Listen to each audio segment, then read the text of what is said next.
Kumusta kaibigan? Halina at tayo ay maglakbay na puno ng kaalaman at aral. Mula sa mundo ng siyensya, hanggang sa kasaysayan, ating tatalakayin ang iba't ibang paksa na magpapalawak ng ating kaalaman, at magpapaningas ng ating kuryosidad. Kaya kung handa na kayong matuto, mag-relax at mag-enjoy lamang tayo. Tara, at atin ang simulan. Sama-sama tayong mag-explore, at matuto sa ating bagong talakayan. Konsepto ng likas kayang pag-unlad, sa konteksto ng Timog Silangang Asya. Ang likas kayang pag-unlad o sustainable development, ay isang konsepto na tumutukoy sa pagtugon sa mga pangangailangan ng kasalukuyang henerasyon, nang hindi kinokompromiso ang kakayahan ng mga susunod na henerasyon, na matugunan ang kanilang sariling mga pangangailangan. Hindi ito basta simpleng pag-unlad, ito ay isang kabuuan na diskarte, na isinasaalang-alang ang tatlong mahahalagang haligi, ang ekonomiya, ang lipunan, at ang kapaligiran. Sa madaling salita, ang likas kayang pag-unlad, ay nangangahulugan ng paghahanap ng balanse. Kailangan nating magkaroon ng pag-unlad sa ekonomiya, upang mapaunlad ang pamumuhay ng mga tao, ngunit hindi ito dapat maging dahilan ng pagkawasak ng kapaligiran. Kailangan din nating isaalang-alang ang mga pangangailangan ng lipunan, tulad ng edukasyon, kalusugan, at hustisya, upang matiyak ang isang pantay, at makatarungang lipunan. Ang tatlong haliging ito ay magkakaugnay, at dapat na magtulungan, upang makamit ang tunay na pag-unlad. Bakit nga ba mahalaga ang likas kayang pag-unlad? Ang ating planeta ay may limitadong pinagkukunang yaman. Kung patuloy natin uubusin ang mga ito, nang walang pakialam sa kapaligiran, mauubos ang ating mga likas na yaman, at magdudulot ito ng malaking problema sa hinaharap. Ang mga epekto ng climate change, tulad ng pagtaas ng lebel ng dagat, matinding bagyo, at tagtuyot, ay nagiging mas malala, dahil sa patuloy na pagkasira ng ating kapaligiran. Bukod sa kapaligiran, ang likas kayang pag-unlad, ay mahalaga rin para sa ating lipunan. Kung hindi natin aasikasuhin ang mga pangangailangan ng ating mga mamamayan, tulad ng edukasyon at kalusugan, hindi tayo magkakaroon ng isang matatag at maunlad na lipunan. Ang pag-unlad, ay hindi lamang tungkol sa ekonomiya, ito ay tungkol din sa pagpapabuti ng kalidad ng buhay ng bawat isa. Sa huli, ang likas kayang pag-unlad, ay isang mahalagang konsepto, para sa kinabukasan ng ating planeta at ng sangkatauhan. Ito ay isang hamon, ngunit ito rin ay isang oportunidad, upang lumikha ng isang mas maayos, mas makatarungan, at mas likas kaya na mundo para sa lahat. Ang kahalagahan ng likas kayang pag-unlad, sa Timog Silangang Asya. Ang Timog Silangang Asya, isang rehiyon na mayaman sa sari-buhay at likas na yaman, ay nakaharap sa mga hamon, na nagbabanta sa kinabukasan nito. Ang mabihis na pag-unlad ng ekonomiya, paglaki ng populasyon, at ang mga epekto ng climate change, ay nagdudulot ng mga problema sa kapaligiran at lipunan. Dahil dito, ang pag-uusap at pagpapatupad ng likas kayang pag-unlad, ay hindi na maiiwasan, at lubhang mahalaga para sa pangmatagalang kapakanan ng rehiyon. Bakit mahalaga ang likas kayang pag-unlad, sa Timog Silangang Asya? Pagprotekta sa biodiversity. Ang Timog Silangang Asya ay isa sa mga pinakamayaman sa sari-buhay na rehiyon sa mundo. Ang pagkawala ng mga kagubatan, pagkasira ng mga coral reef, at polusyon, ay nagbabanta sa maraming uri ng halaman at hayop. Ang likas kayang pag-unlad, ay naglalayong protektahan ang sari-buhay, sa pamamagitan ng sustainable resource management at conservation efforts. Pagtiyak ng food security. Ang paglaki ng populasyon, at ang pagbabago sa klima, ay nagbabanta sa food security sa rehiyon. Ang sustainable agricultural practices, tulad ng organic farming, at sustainable fishing, ay mahalaga upang matiyak na may sapat na pagkain para sa lahat. Pagpapabuti ng kalusugan ng tao. Ang polusyon sa hangin at tubig, pati na rin ang kakulangan sa akses sa malinis na tubig at sanitasyon, ay nagdudulot ng mga sakit, at nagpapababa sa kalusugan ng mga tao. Ang likas kayang pag-unlad, ay naglalayong mapabuti ang kalusugan ng tao, sa pamamagitan ng pagprotekta sa kapaligiran, at pagpapabuti ng akses sa mga essential services. Pagpapalakas ng ekonomiya. Ang sustainable tourism, renewable energy, at green industries, ay maaaring lumikha ng mga bagong oportunidad sa trabaho, at mapabuti ang ekonomiya ng rehiyon. Ang likas kayang pag-unlad ay naglalayong magkaroon ng inclusive economic growth na hindi nakakasira sa kapaligiran. Pagbabawas ng epekto ng climate change. Ang Timog Silangang Asya ay isa sa mga rehiyon na pinakaapektado ng climate change. Ang pagbabawas ng greenhouse gas emissions at ang pag-adapt sa mga epekto ng climate change ay mahalaga upang maprotektahan ang mga komunidad at ang ekonomiya. Pagsulong ng pantay na pag-unlad. Ang likas kayang pag-unlad ay naglalayong matiyak na ang mga benepisyo ng pag-unlad ay maabot ng lahat, hindi lamang ng iilan. Ito ay nangangahulugan ng pagtugon sa mga pangangailangan ng mga marginalized communities at pag-promote ng social equity. Ang likas kayang pag-unlad ay hindi lamang isang environmental issue, ito ay isang development issue na may malaking epekto sa ekonomiya, lipunan, at kapaligiran ng Timog Silangang Asya. Ang pag-uusap at pagpapatupad ng sustainable development ay mahalaga upang matiyak ang isang mas maunlad, mas makatarungan, at mas sustainable na kinabukasan para sa rehiyon at sa susunod na henerasyon. Ang araling ito ay naglalayong ilarawan ang likas kayang pag-unlad sa konteksto ng Timog Silangang Asya. Tututukan natin ang mga sumusunod na mga pangunahing punto. Ano nga ba ang likas kayang pag-unlad? Dito ay bibigyang definisyon ang konsepto ng likas kayang pag-unlad na binibigyang diin ang balanse sa pagitan ng pang-ekonomiyang pag-unlad, pangkapaligirang pangangalaga, at panlipunang katarungan. Ipapaliwanag din natin ang mga pangunahing prinsipyo nito. Ang hamon ng likas kayang pag-unlad sa Timog Silangang Asya. Susuriin natin ang mga partikular na hamon na kinakaharap ng mga bansa sa Timog Silangang Asya sa paggamit ng likas kayang pag-unlad. Kabilang dito, ang mabilis na paglaki ng populasyon, pagkasira ng mga likas ng yaman, at ang epekto ng climate change. Mga kasalukuyang kilos at patakaran. Ipapakita natin ang iba't ibang inisyatibo at patakaran na ipinatutupad ng mga pamahalaan at organisasyon sa rehiyon upang maisulong ang likas kayang pag-unlad. Ano nga ba ang likas kayang pag-unlad? Ang likas kayang pag-unlad, o sustainable development, ay isang konsepto na naglalayong tugunan ang mga pangangailangan ng kasalukuyang henerasyon nang hindi kinokompromiso ang kakayahan ng mga susunod na henerasyon na matugunan ang kanilang sariling mga pangangailangan. Ang likas kayang pag-unlad ay hindi isang destinasyon, kundi isang patuloy na proseso. Ito ay nangangailangan ng pagbabago sa ating mga paraan ng pamumuhay, pagkonsumo, at produksyon. Ito ay isang hamon, ngunit ito rin ay isang oportunidad na lumikha ng isang mas makatarungan at napapanatiling mundo para sa lahat. Hindi ito simpleng pag-unlad pang-ekonomiya, ito ay isang komprehensibong diskarte na nagbibigay diin sa balanse sa pagitan ng tatlong mahahalagang haligi. Pang-ekonomiyang pag-unlad. Ang pag-unlad na ito ay hindi lamang nakatuon sa paglago ng Gross Domestic Product o GDP, kundi sa paglikha ng mga oportunidad sa trabaho, pagpapabuti ng antas ng pamumuhay, at pagbabawas ng kahirapan. Kailangan itong maging inclusive, kung saan lahat ay nakikinabang, hindi lamang ang iilan. Pangkapaligirang pangangalaga. Kinikilala ng likas kayang pag-unlad ang limitasyon ng ating planeta. Kailangan nating pangalagaan ang ating mga likas na yaman, ang lupa, tubig, hangin, at sari-buhay, upang matiyak na mayroon tayong sapat na resources para sa hinaharap. Ito ay nangangahulugan ng pagbabawas ng polusyon, pag-iingat sa mga endangered species, at paggamit ng renewable energy.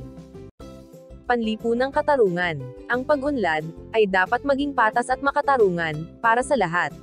Kailangan nating tiyakin na ang mga benepisyo ng pag-unlad ay nararanasan ng lahat ng sektor ng lipunan, anuman ang kanilang katayuan sa buhay, kasarian, o etnisidad. Ito ay nangangahulugan ng pagbibigay ng akses sa edukasyon, healthcare, at iba pang mahahalagang serbisyo. Mga pangunahing prinsipyo ng likas kayang pag-unlad. Intergenerational equity. Ang responsibilidad natin na pangalagaan ang planeta para sa mga susunod na henerasyon. Intergenerational equity. Ang pagtiyak na ang mga benepisyo ng pag-unlad ay pantay na ipinamahagi sa kasalukuyang henerasyon. Precautionary principle. Ang pag-iingat sa paggawa ng mga desisyon na maaaring magdulot ng pinsala sa kapaligiran, kahit na walang sapat na katibayan ng panganib. Polluter pays principle. Ang mga nagdudulot ng polusyon ay dapat managot sa mga gastos sa paglilinis nito. Common but differentiated responsibilities. Ang pagkilala na ang mga bansang may mas mataas na kakayahan ay may mas malaking responsibilidad sa pagprotekta sa kapaligiran.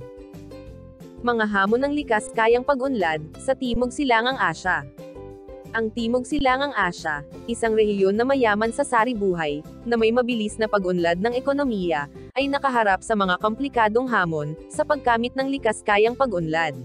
Ang paghahanap ng balanse sa pagitan ng paglago ng ekonomiya at pangangalaga sa kapaligiran ay nangangailangan ng isang komprehensibong diskarte na tumutugon sa mga magkakaugnay na issue. Mga hamon na nagmumula sa populasyon at paggamit ng lupa, mabilis na paglaki ng populasyon at urbanisasyon. Ang mabilis na pagdami ng populasyon ay naglalagay ng matinding presyon sa mga likas na yaman at infrastruktura. Ang hindi planadong urbanisasyon ay nagreresulta sa deforestation, polusyon, at pagkasira ng mga ecosystem na nagpapalala sa mga problema sa kakapusan ng lupa at tubig. Dependensya sa likas na yaman. Ang maraming ekonomiya sa rehiyon ay lubos na umaasa sa pagsasamantala sa likas na yaman, tulad ng pagmimina, pagtotroso, at pangingisda. Ang hindi napapanatiling mga gawaing ito ay nagdudulot ng malaking pinsala sa kapaligiran at nagbabanta sa pangmatagalang seguridad ng mga mapagkukunan. Ang paglipat sa mas sustainable na mga industriya ay nangangailangan ng malaking pamumuhunan at pagbabago sa mga estratehiya sa pag-unlad. Kakulangan sa infrastruktura at teknolohiya.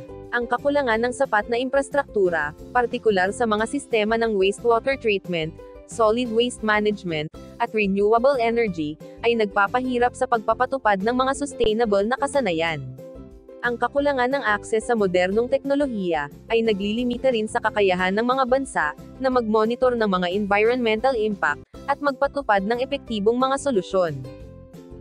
Kakulangan sa kamalayan at edukasyon. Ang kakulangan ng kamalayan sa mga isyu sa kapaligiran at ang kahalagahan ng likas kayang pag-unlad ay isang malaking hadlang sa pagbabago. Ang pagpapalaganap ng edukasyon at pagsasanay sa mga mamamayan ay mahalaga upang maisulong ang pagbabago sa mga gawi at pag-uugali. Kawalan ng malinaw na patakaran at pagpapatupad. Ang kawalan ng malinaw at epektibong mga patakaran sa kapaligiran, pati na rin ang mahina na pagpapatupad ng mga umiiral na batas, ay nagpapahintulot sa pagpapatuloy ng mga hindi napapanatiling gawaing pang-ekonomiya. Ang korupsyon at kakulangan ng political will ay maaari ring maging malaking hadlang. Pagbabago ng klima. Ang Timog Silangang Asya ay lubos na naapektuhan ng pagbabago ng klima. Ang pagtaas ng lebel ng dagat, mas matinding bagyo, at pagkatuyo, ay nagbabanta sa mga komunidad at ecosystem. Ang pag-angkop sa pagbabago ng klima, at pagbabawas ng greenhouse gas emissions, ay mahalaga para sa pangmatagalang likas kayang pag-unlad. Mga kasalukuyang kilos at patakaran, tungkol sa likas kayang pag-unlad. Noong Setyembre, taong 2000, nagsama-sama ang mga pinuno ng 189 na bansa sa himpilan ng United Nations, upang lagdaan ang Millennium Declaration, na kilala rin sa tawag na Millennium Development Goals, kung saan nagkasundo silang magkaisang makamit ang 8 layunin o goals, pagsapit ng 2015. Ang 8 layunin na ito ay ang mga sumusunod.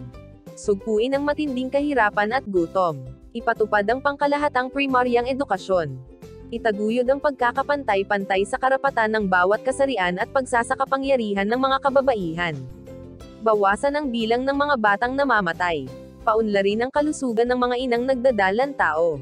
Labanan ang AIDS, tuberkulosis, malaria, at iba pang mga sakit. Tiyakin ang pagpapanatili ng yaman at ganda ng kalikasan at kapaligiran. At paunlarin ang pandaigdigang ugnayan para sa kaunlaran. Simple at malinaw ang mga layon, kaya naman, maayos ang pagsasakatuparan nito. Sa katunayan, sa pagtatapos ng 2015, ay nabawasan ng 50% ang extreme poverty rate. Gayunpaman, hindi magkakapareho ang naging resulta sa bawat bansa. Dahil malapit nang matapos ang MDG ng 2015, kinakailangang maipagpatuloy ang mga nasimulan ng pagbabago.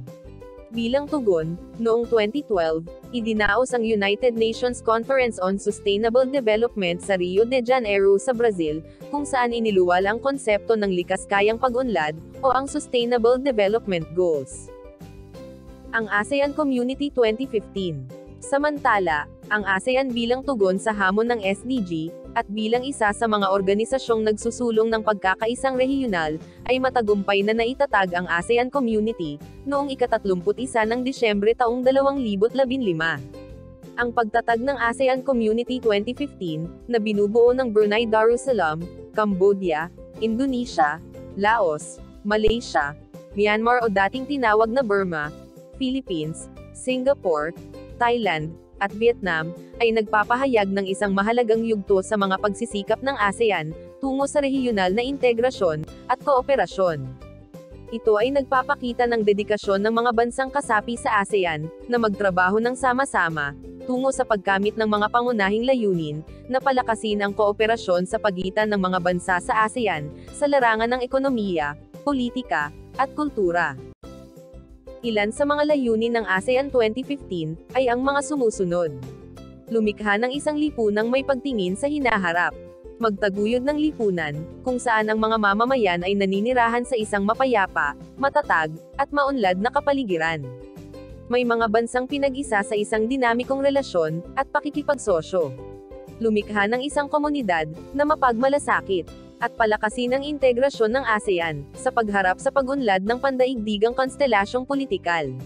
Sa pamamagitan ng mga layuning ito, maaaring matugunan rin ang mga hamon ng likas kayang pag-unlad sa rehiyon, at makapag-ambag ang ASEAN, sa mga pandaigdigang pagsisikap, na itaguyod ang pagkakamit ng 17 layon ng likas kayang pag-unlad.